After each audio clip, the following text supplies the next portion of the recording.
Hi guys, for today's video, gagawa ko ng halang-halang na manok.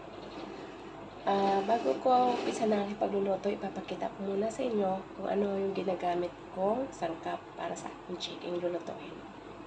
Ito na yung mga ingredients natin na gagamitin sa ating pagluto ngayon.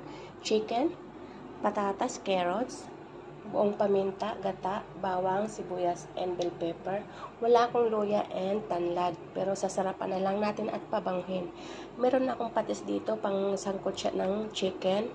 Then, wala akong labuyo, kaya kulay green na lang na sili. Kaya, tara guys, samahan niyo ako sa pagluto. Ayan na, sangkot siya na yung ating manok. Ayan, nagbabrown na siya. Saka natin ilalagay yung carrots at patatas. Sorry, hindi ko nabidyoan sa paggisa kanina at ang haba ng proseso. Saka tayo maglagay ng paminta.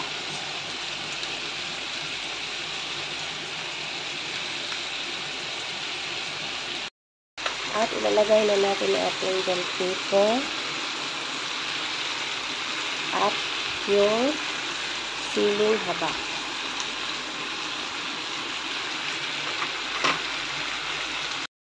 At ang ating gata. Ilalagay na natin ang ating gata.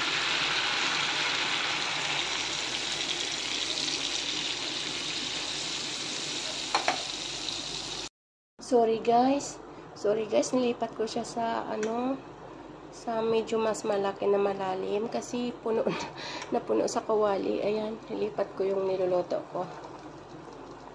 Ayan, kumukulo na siya. Na guys, luto ng ating halang-halang na manok.